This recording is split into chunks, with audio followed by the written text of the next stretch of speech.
Welcome to the Trouble with Writing podcast, where we chat about the real issues that stop multilingual writers from producing effective English and see where we can help. Hi, Pete. Hi, Phil.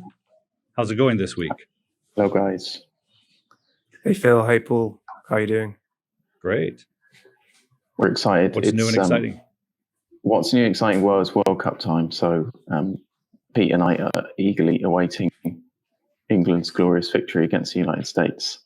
And I guess we'll see how terrible that statement is by the time the podcast comes out. Yeah, we don't want to be overconfident. The US have some really good young players, right? I've heard from a Brazilian student of mine that Canada has a team. I had no idea. Is it true? Or is it just rumor? Yeah. Pretty decent team. Yeah. Is that right? They played very well the other day, right? They lost, I think, to Belgium, I think it was. But they actually played very well.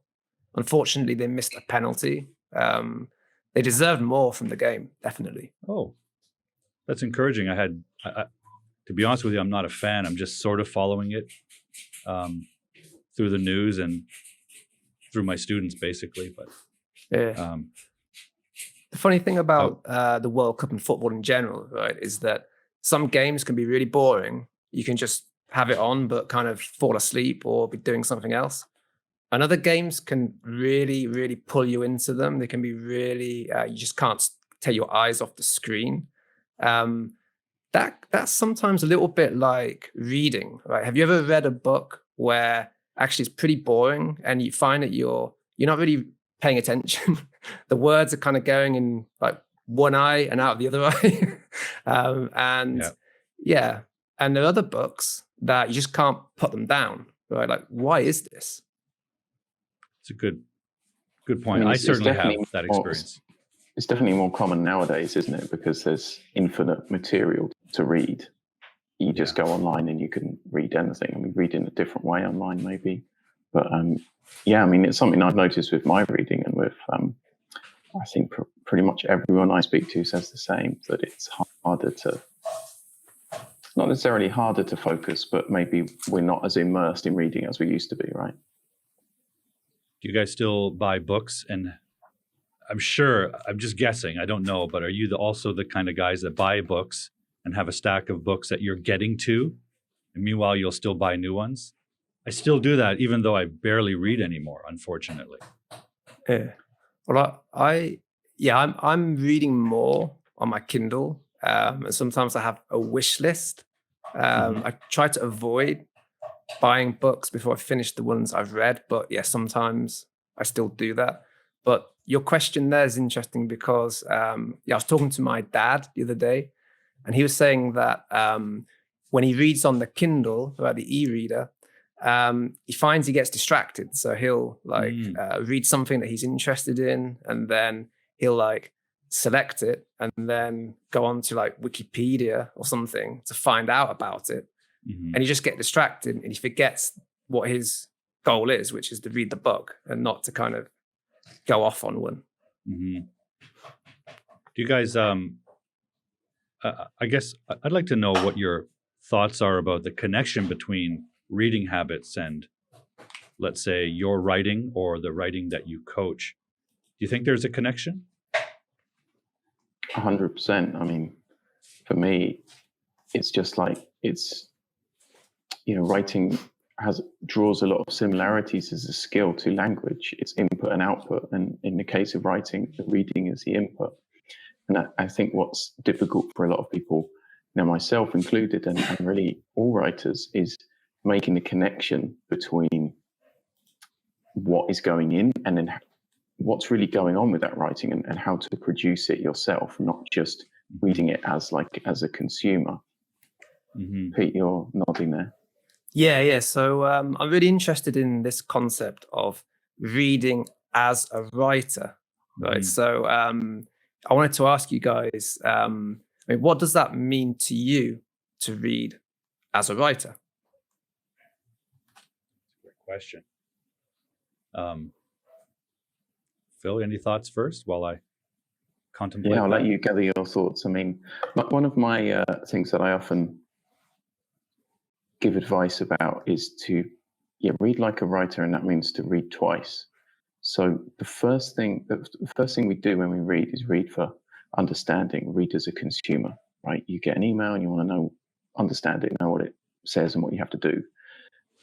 Let's say you've got a great email marketing campaign and you found yourself clicking, subscribe or buy, and you happen to be someone who also wants to produce that kind of writing.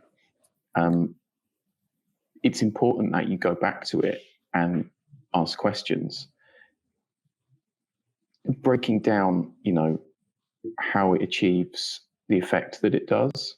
There are several different elements of that, maybe things we've talked about in the past, like structural style or choice of vocabulary. But it's really interrogating each section of the writing and asking the question, what's really happening here?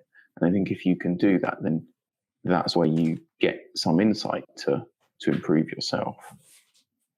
Yeah, I found that earlier in my life, when I read constantly fiction, I found myself inspired by what I was consuming, and inspired and moved. But part of that, I also recognized that part of that was in the storytelling, wondering what will become of the character and what will happen at the end of the story. And once I got to that point, read it and knew it, if I read it again, I would start to notice other details because I knew the story. And it's almost like my mind would notice other things happening, like structural things or linguistic things, writing technique, because I already knew what would happen in the story. And as I recognized that, and I'm talking about when I was pretty young, I realized that there's someone behind this story who's made any number of decisions for me to arrive at this reading experience. And that's what inspired me to write also, because I felt like I was seeing behind the curtain and recognizing the voice of an author, the presence of an author, and then wanting to try that myself and experimenting with it. But I agree that I think that reading and writing are two sides of the same coin, so to speak. And I think any writer was probably inspired from what they read. Do you feel a similar thing in your experience, Pete? Yeah, absolutely. And I was also thinking while you were talking there about, so Phil was saying, you read the first time just as a normal reader, right? You want to get the main ideas, right? And then you might reread as a writer. And then you ask yourself certain questions, things like, this is really engaging me. Like, why? Like, what techniques is the writer using so that I can't put this book down, right? Yeah. What's the magic? I actually, because we were going to do this podcast, I kind of went through this a little bit when I was reading yesterday. And I wanted to share it with you guys. So I was reading this book. I'm reading this book at the moment. I just finished it, in fact. It's called The File. It's by Timothy Garton Ash. And it's basically, if you haven't heard of it, basically he lived in East Berlin during the Cold War, right? And the East German secret police had a file on him, right? So what he did was he investigated the file that the police had on him and wrote this book, right? And I was just reading this yesterday, and just this is a really engaging book. I think he's such a good writer, and I was reading through and just asking myself these questions, like what techniques is he using? Like, what is engaging me? And if you like, I could just share a few, maybe. Please. For example, one thing that he did in this paragraph, I'll read it to you. Or maybe you'll notice yourself when I read it, right? So tell me what you think he's doing here that is making this more, like, what technique is he using? He says, it was just so lucky in the country of my birth, lucky in my privileged background, my parents, my education, lucky in true friends like James and Werner, lucky in my Juliet, lucky in my choice of profession, lucky too in my cause.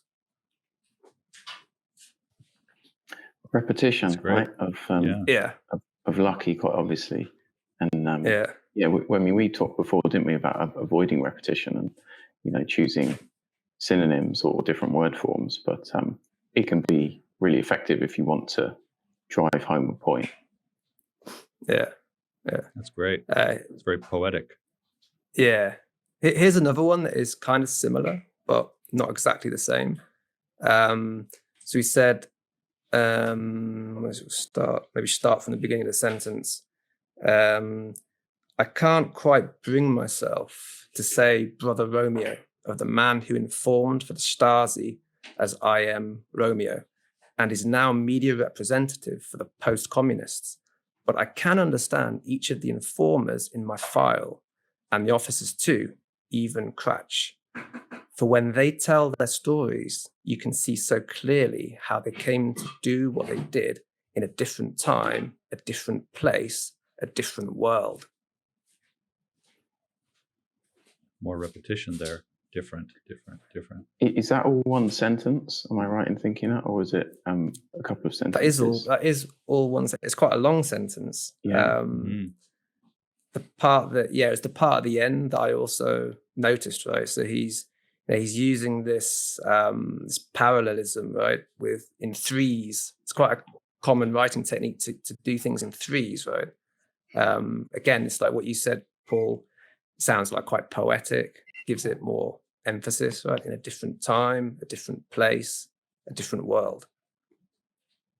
It's also nice the way it comes at the end of a long snaking sentence and sort of brings the whole thing to a powerful halt with those last three punches. I like that.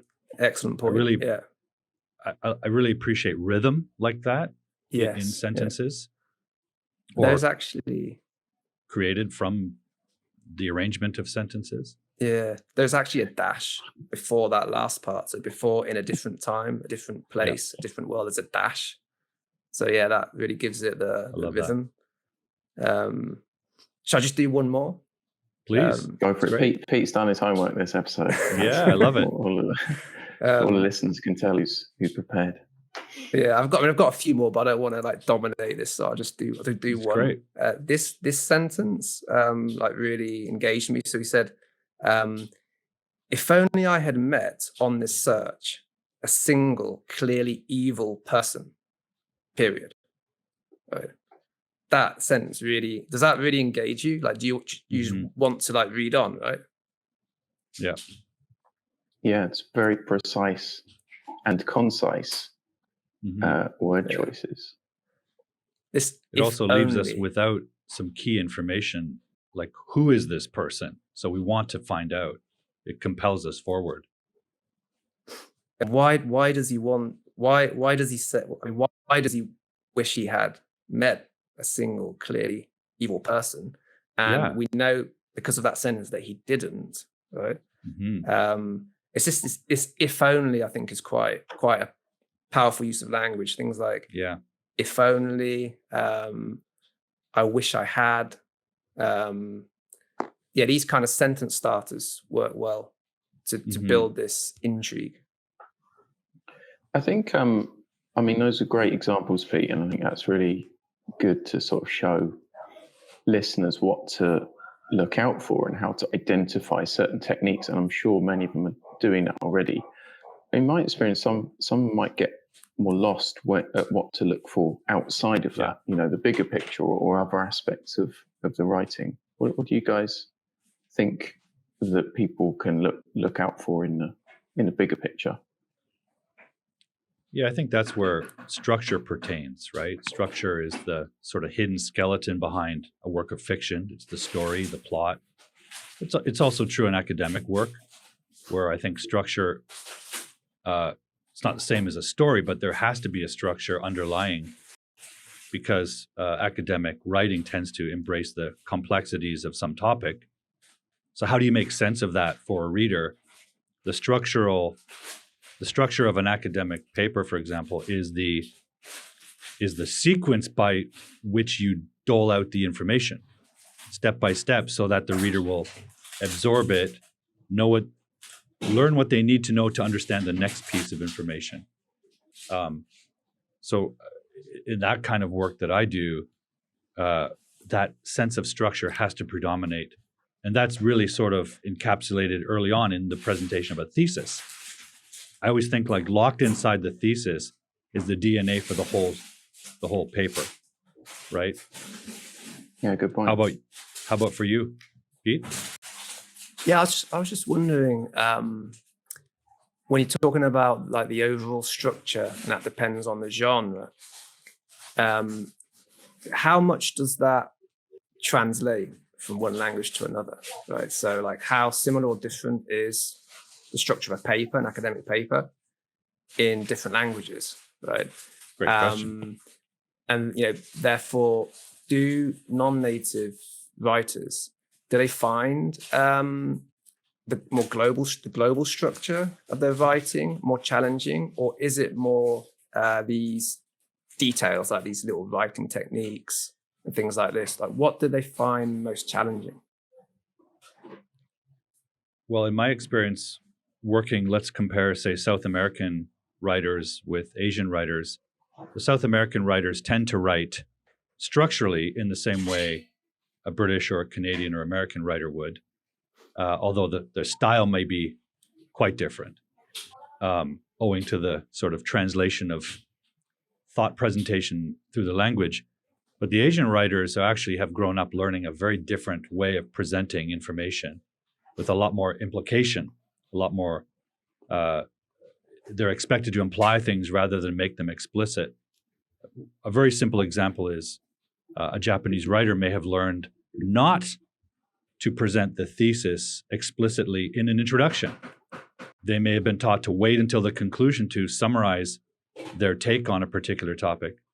Whereas when I teach them, if you're going to school in the US or Canada, people are going to want to know what your opinion is upfront and central. And then they'll say to me, oh, but then there's no surprise. And I say, well, wait a minute. The surprise isn't your topic or how you feel about it. The surprise is in the details of how you arrive at that conclusion. And that's what they're going to read in the essay. But you need to tell them your take immediately. Otherwise, people will not be engaged.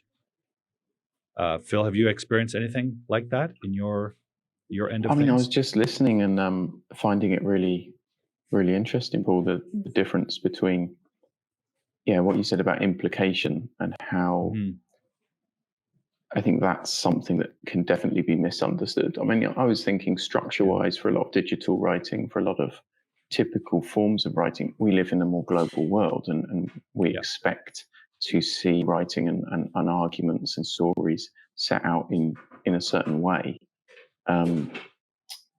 But yeah, definitely that information gap, like how much of a jump readers can or should make in their culture is a really interesting point. So I think it also depends on what they're going to do with their, let's say, their English writing. If they're studying in the UK or Canada or US, they're going to be expected to follow the formats of that particular context, right? So they do need to learn it, which isn't to say it's better or the correct way. Sure. It's just context motivated. If they're learning to write in English, but within the context of, let's say, an Asian academic setting, it really depends on who their professors are and what's expected. But I always present it as these are options. You should have command of different forms. Pete, thoughts? Yeah. I was thinking. So, like what you're saying there is that in our culture, right, the writing culture is very much, we go from the general to the specific, right? So, in your case, working with academic English, preparing students for IELTS, things like this, right? They're taught to have a topic sentence, right, and then develop that with supporting arguments, details, examples, this type of thing. And like what you're saying is that, so I think I'm right. So Japanese writers in their language, they might start with the details first and then go on to the general idea, right? And then the topic sentence may be right into the detail or an example rather than declaring what the paragraph is about. Yeah. And so what also comes into play here is, so it's the audience on the one hand, right? So we're saying that, if they're writing for their professors who are British or Canadian, or if they're writing for an English speaking audience, then there's that factor. That would be an argument to use the general first, specific later structure, right? But on the other hand, I'm also thinking here about kind of individual style, right? So we don't want to be so kind of rigid that we like force non-native writers to write according to our cultural expectations, right? Because remember, what we want is we want them to share their voice, for different cultures to share their voice in a common language, right? Absolutely. Yeah, I think for me, this goes back to bringing it back to reading and knowing, who is your audience and what's expected culturally, and what's the norm of that kind of writing. Always comes back to reading. What are some great examples of what you are trying to write? That should be one of the prime things that writers are reading, is examples from their field. If you want to write a novel, then you can read newspapers, but it won't necessarily help you to adopt that approach to write a novel, right? You might really enjoy reading newspapers. Don't stop doing that, but also you need to read novels to get up to speed on that. Paul? Well, yeah, I was just going to add exactly that becomes a huge challenge for me, because when I work with a student who's in their early 20s, for example, preparing for university, whatever language they're from, they've probably read some novels or literature or even comics from within their culture. Most cultures have a literary tradition, but very, very few of them have read academic journals or research papers.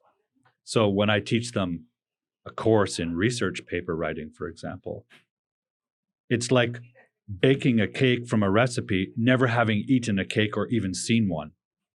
So one of the first things I need to do is assign a few sample papers for them to read, just to see what it is, just to see what it reads like, just to see how it's presented typographically and visually.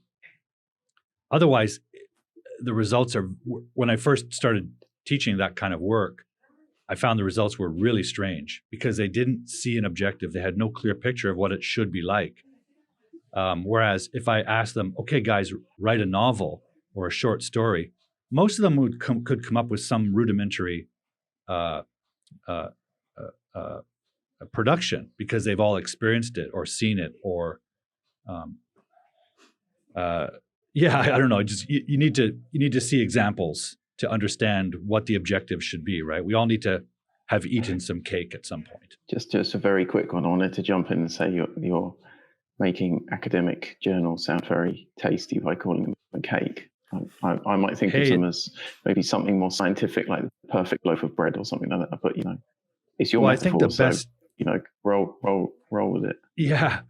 I think the best academic writers and those academics who have reached a wide audience, like eventually doing television documentaries, for example, those people write, like Professor Cox, the British guy who's now touring the world with his science presentations. Mm-hmm. I've read some of his work, and his writing is fantastic. It's academic writing, but he takes it to a literary level. So I'm a firm believer that academic writing can be beautiful and engaging and enjoyable. Most students just haven't experienced those examples, right? Though in their past, they've experienced really dry and awful cake. Not a delicious. I don't know what cake is delicious. Cheesecake. I'm a fan of cheesecake. Yeah. So, what's your favorite cake? My favorite cake, chocolate cake, I guess. Yeah. I was going to say that that is a common mistake, maybe, that some students make. In the past, I've had also students preparing for an academic exam like IELTS, and they say to me, maybe you could recommend a good novel to read. And I say to them, well, actually, what you want to read is more, read the news, things like this. It's going to help you more with your IELTS, because if you read a novel, you're not going to get exposure to the type of language that you need to use in your IELTS, right? And what I find with my students now, they are actually quite good at knowing what they should be reading. So now that I'm teaching journalists, a lot of them, they already read in English the types of articles that they want to write in. And I think that's great. So I'm wondering if your students, if you find that they need more advice with what to read, or if they already have the hang of that and they already know what they should be reading. Yeah, good question. Do you want to go first, Paul? You can answer that. Yeah, I guess we're talking about reading habits, aren't we? What kind of reading we should do and prescribe. In general, I always tell my students, I just have this mantra of read everything. Read the label on your soap. Everything is a different genre of reading, right? Read the toothpaste tube. That's a different genre of writing. And it's good to have a cross section to refer to. But I absolutely agree. It's the cake metaphor. You have to read the examples of what you're planning to write. If you want to write fiction, you've got to read the masters. That's why it's worthwhile to take a literature course rather than a creative writing course if you want to be a writer. You have to study the masters so that when you begin producing work, you have a reference, a body of reference that you can draw on when you're evaluating your own work. And I believe the same is true for the academic writer or the student. They've got to read the thing that they're making. They've got to eat the cake that they're trying to imitate with the recipe, so to speak, again. Reading habits. All reading is good and beneficial for writing, I believe. But you've got to read the material that you're trying to produce, I think. Does that resonate with you, Phil? Yeah, for sure. And I think good point, Pete, about journalists. And people in general know what they should be reading, but that doesn't necessarily mean that they're doing it. I think I recommend the 3 categories of reading that people should do. Writers, especially if you want to produce that kind of work, and they should come in this order. First, read what you enjoy, because you want to promote your reading and do as much of that as possible. So if you enjoy novels, but you're writing, for a newspaper, then that's absolutely fine. Keep doing that. Yeah. The second is what we just talked about, the reading good examples from the field that you're producing writing for. And the third would be the craft articles or books, books which are about how to write better. So I think that's another key aspect. And I'll just add one final thing, that more important almost than what to read is having a strategy of not just saying, oh, I'll get to that eventually, or I'll read it if it's important. It's having some kind of system to make sure that you're regularly reading, and it's not just in the 10 minutes before bed when you're scrolling your phone and you're going to fall asleep. So sort of planning that input as an integral part of your learning. Yeah, Pete, what's your... for me, a really key word is noticing, right? And you have to know what to notice. So that's why when you said there, Phil, reading books about writing is also really important, because if students only read the types of text that they want to write in, that is it's an excellent first step. It's really fundamental.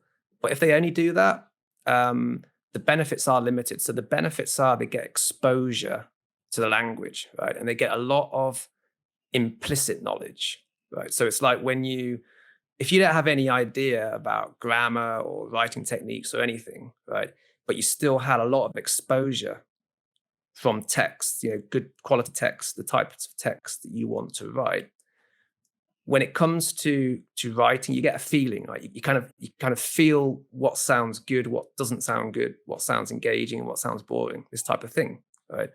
But you want to go a step further, right? You want to have also build up an explicit knowledge of really useful writing techniques that you can use, right? And we've talked before about vocabulary, right? So you want all this explicit knowledge.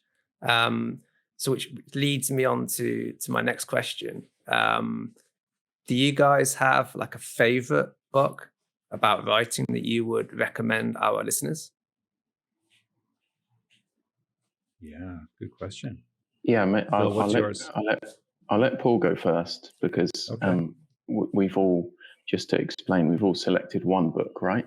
That we're going to tell the listeners about. Mine's not explicitly about writing, but I will share it in a minute. Maybe, Paul, do you want to go first? What's your book? Before I do so, just to add to what you were saying, Pete, it goes back to what Phil mentioned earlier about interrogating the reading, having the tools to understand what choices this writer is making, whether it's structural or stylistic. One of the things I remember, I can't remember if I read it, figured it out, or heard it when I was young and a big fan of the cinema, was the idea of mise en scène, which means everything in the frame. And I realized or learned that in a film, absolutely everything you see or hear is there for a reason, because it was someone's choice and filtered through the director. And there's hundreds of people making a film, and at no time are there accidents that don't really get noticed. So if someone walks onto the set to appear in a shot and they're wearing a green shirt and it should be blue, someone's going to notice that. Mistakes get made, but the idea is that whatever ends up in the final analysis on screen is there for some reason. It's a choice. And the same is true of writing. Writers don't just sit down and, in a first draft, perhaps let it all out and resort to their intuitive writing. But eventually the writing is crafted for purpose, for effect. As we noticed in Pete's examples, those stylistic choices are there. But you've got to learn what those techniques and choices are based on, right?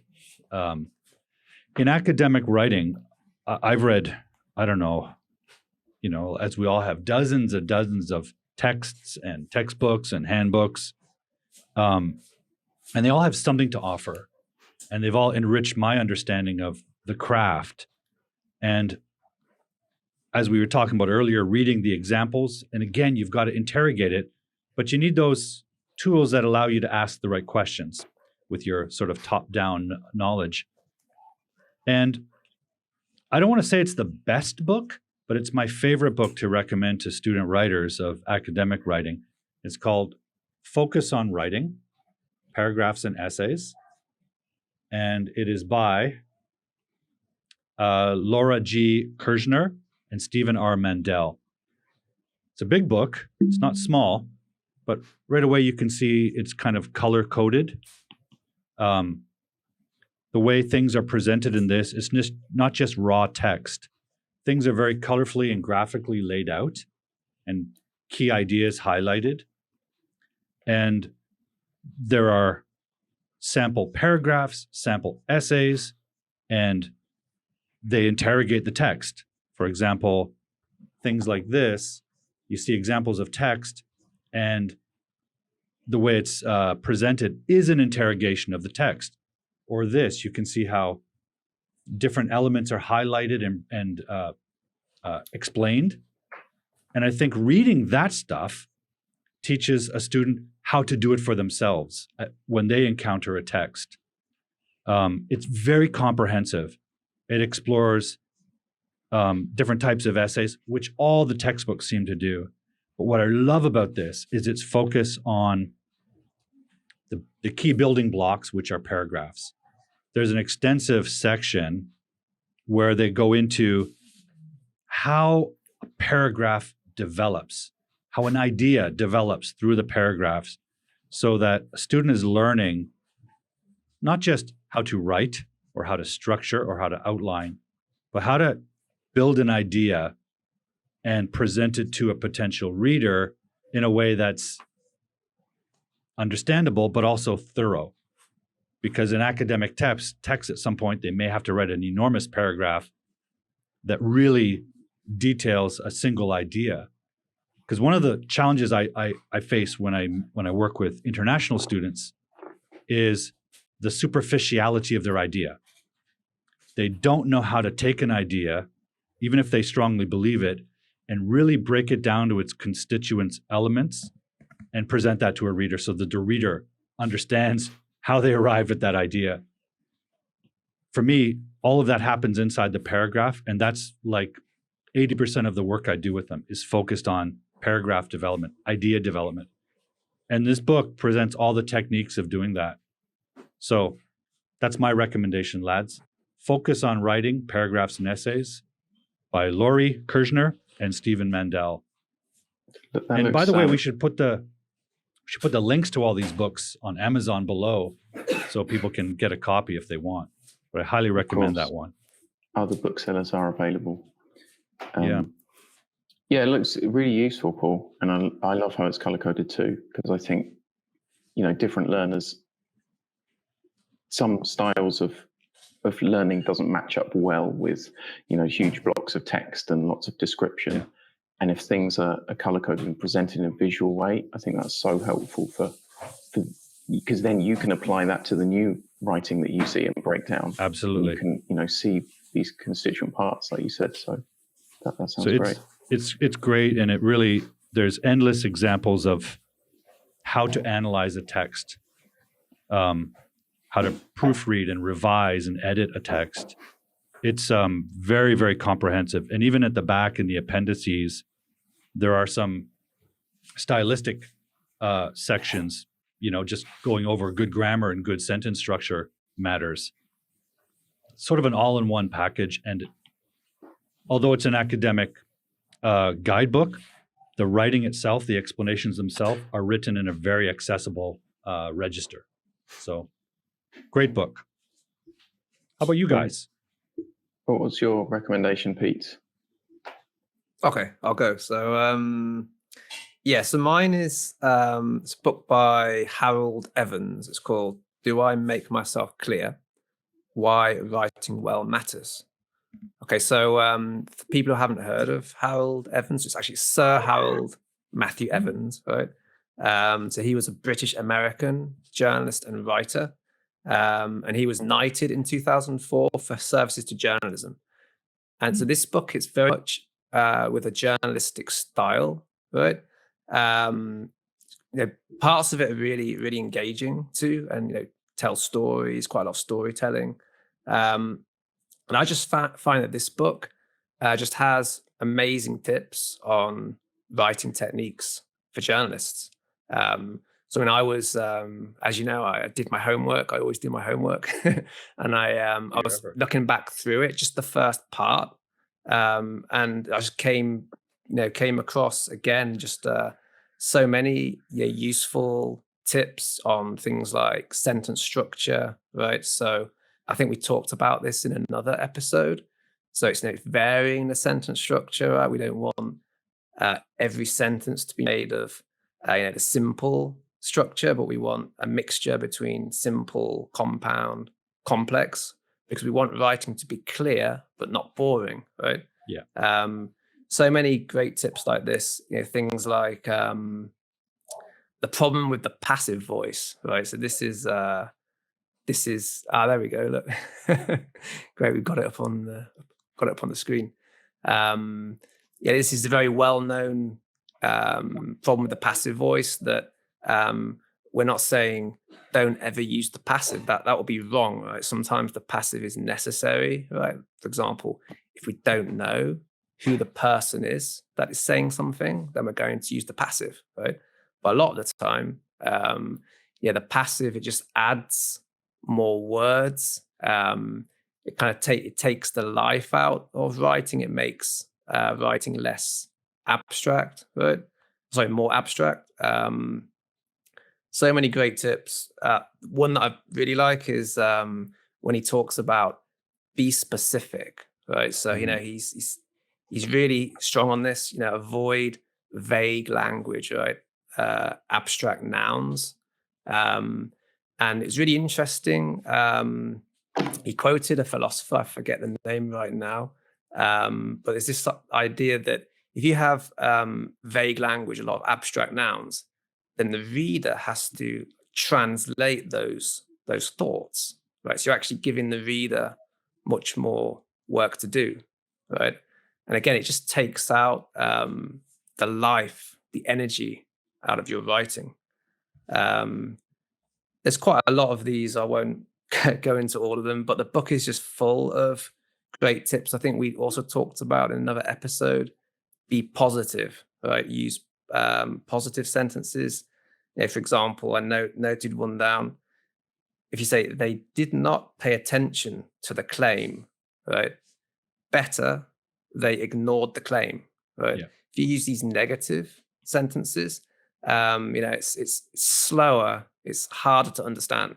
So use positive sentences. But yeah, I'd really recommend this book to all journalists. So native, non-native, doesn't matter. It's a must. If you're an aspiring journalist, then definitely read this book. That's great. I love that tip about the negatives. That's a personal pet peeve of mine. I always tell my students, it's not vivid. I can't picture something that doesn't exist, right? Like he didn't walk across the street. What does that look like? Looks like nothing. Great stuff. Great tips. Sounds like all right, I'm going to get a copy of that book. Phil? Yeah, I'm interested in it too. I haven't read it, but I have downloaded a sample of it, so I will be dipping into that for sure. My book, as I said, that I'm going to recommend is not directly about writing. It is simply a fiction anthology. There are tons and tons of anthologies out there, but I'll share it and talk about why I think it's a good example, I suppose. Let me just share it here. Yeah. So the book that I've chosen is a book called That Glimpse of Truth, which is an anthology which collects 100 of the best short stories ever written, according to the editor, David Miller. It's his opinion, really. They're not necessarily the best stories ever, but they're certainly excellent examples from throughout history. So we've got lots of different nationalities of writers covered, not just in the English-speaking world. I think there might be some sort of Joseph Conrad and other non-native writers in there too. It spans history, as I said, so short stories going back, 200 plus years, which really is going to give readers such a rich vocabulary and, different look at how English used to be and how things have transformed. Mostly I'm recommending it because I hope that more people, I think, especially with the sort of fast-paced business, get ahead in business and, make your six-figure business and that kind of stuff that we see online so much nowadays. I hope that some writers get back to reading more fiction, because I think non-fiction is certainly great and useful, and we need to read it, and it's going to teach us all these great things about writing. But within fiction, you're going to see like a massive variety of language, of sentence construction, of creative use of language, of literary techniques, so many things that can help your own writing, regardless of what that is. So that's my recommendation. As I said, really, any best of short fiction anthology. Oh, final point on short stories as well. That's what sort of one of my passions, but I think they're great because you can really unpick a moment of change or a different type of storytelling that occurs in a short story, as opposed to novels which are more traditional sort of rise and fall and rise structure, right? Like a movie. Mhm. That's lovely. I have a question. Maybe it's pointing to a future podcast, but I believe one of the benefits of reading fiction is it develops empathy because it places you in the perspective of a character who may or may not be similar to you. In fact, the best experiences are when you're in a character that's extremely different and you develop a sense of how they see the world and how they experience it.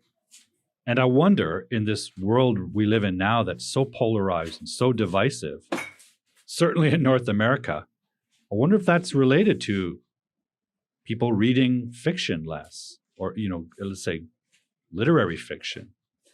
I wonder if there's some correlation, because I think empathy is, I don't want to say lost, but there seems to be a dearth of empathy out there in the world. And real empathy, not like, oh, I feel bad for him, but understanding how they may be seeing the world from their perspective. Whereas in an earlier generation, we grew up reading. What do you think of that idea, guys? Is that far-fetched? Am I reaching? I would say, I don't know if I'm going off on one a little bit, but I would say the main problem is social media. Yeah. The way that social media has advanced and the technology has made such rapid advances, but culture is lagging behind. Mm-hmm. So there's so much polarization because we haven't learned how to use social media in a civilized way. That would be I also worry that I agree, and I also worry that it has supplanted the time we would otherwise spend reading things like fiction. Good point. I don't know. I would say it's very difficult to make sweeping statements like that. I mean, I would definitely say that reading fiction doesn't hurt anyone and is great for empathy, and I recommend that we all do more of it.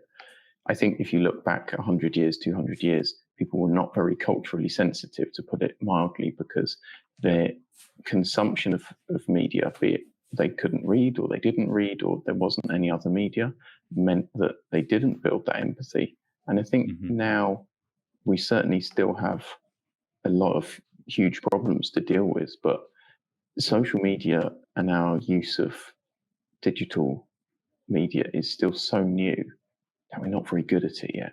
No. That's why we go back to the easiest. We fall on the easiest sort of copywriting, screaming in your face type of media, and that's what's getting eyeballs. It's not the deeper, meaningful storytelling, and hopefully that will develop over time.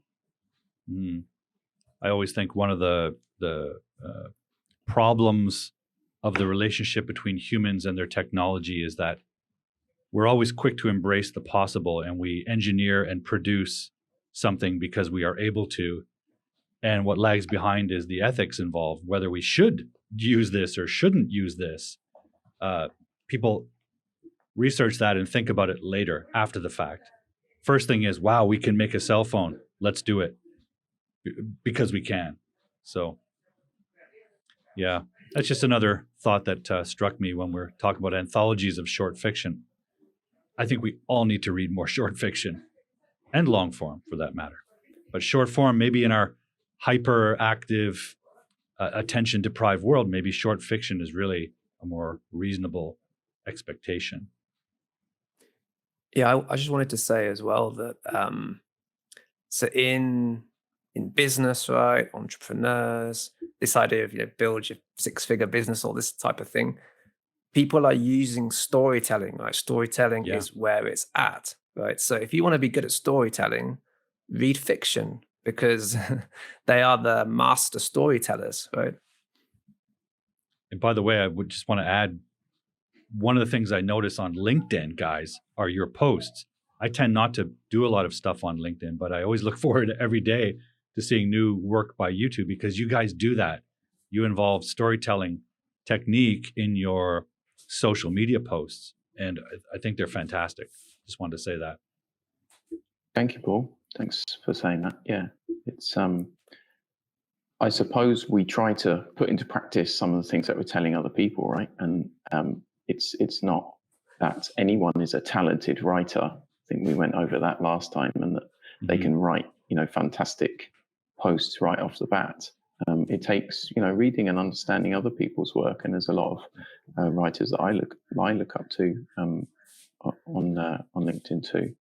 Just to touch on your point of technology, I think that could be a really interesting discussion. Writing technology, truly, for a future podcast. There you go. I don't know what you guys think. Great idea. Yeah. We'll note that. We'll slate that for a future episode. Great. Speaking of which, fellas, perhaps it's time to wrap it up. Takeaways? Yeah, what's your takeaways? What are your takeaways?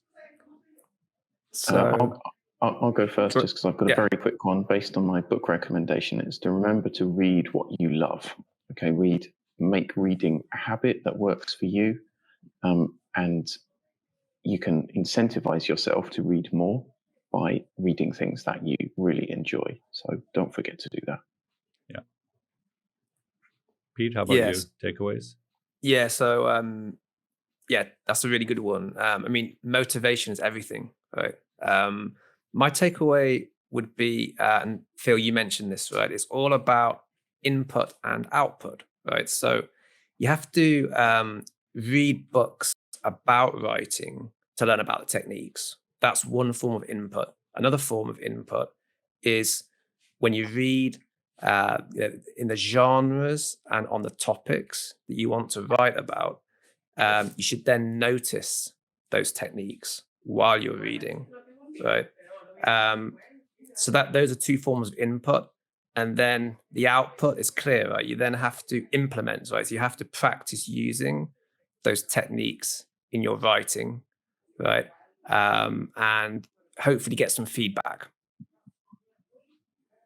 I would build on that too and add that it's obvious, but we also need to write. We need to practice the craft of writing so that we apply the things we may learn from a book, like focus on writing, the techniques and nuts and bolts craft. We need to practice that. But also what I know from my own experience is that when I study a book of craft and technique, going back to what you said, both of you, is that when I do read something within the genre, I notice more. And when I practice writing, trying the technique, I notice it more vividly because I've actually intimately tried it and practiced it, however successful or not. And then when I read, more stuff pops out at me from the reading because I'm able to notice, perhaps on a deeper level, because I've studied the craft that lies behind it, but also I've tried it. So I think what we're presenting here is this great big loop, right? I don't know if that's the right metaphor. Maybe it's just all about cake. I don't know. They're all ingredients in the same cake. Yeah. But in the end, it's learning by doing, right? So if you truly only read books about writing but never write, it's not going to work. You have to do it. Yeah. You heard it here first. You have to have your cake and eat the cake and use the cake to aid your writing. Absolutely. And then you got to try again. You got to revise the cake. We'd have to work on this cake metaphor before next time. Yeah, it needs to clarify. Don't we? All right, guys. Well, thank you very much. Thanks for coming. Awesome episode. And we'll be back with another one soon, I guess. You betcha. Thanks for listening. Guys, I wanted to ask you something before we leave. For the listeners and the viewers out there who tune into our podcast, we're open to ideas for podcast topics, aren't we?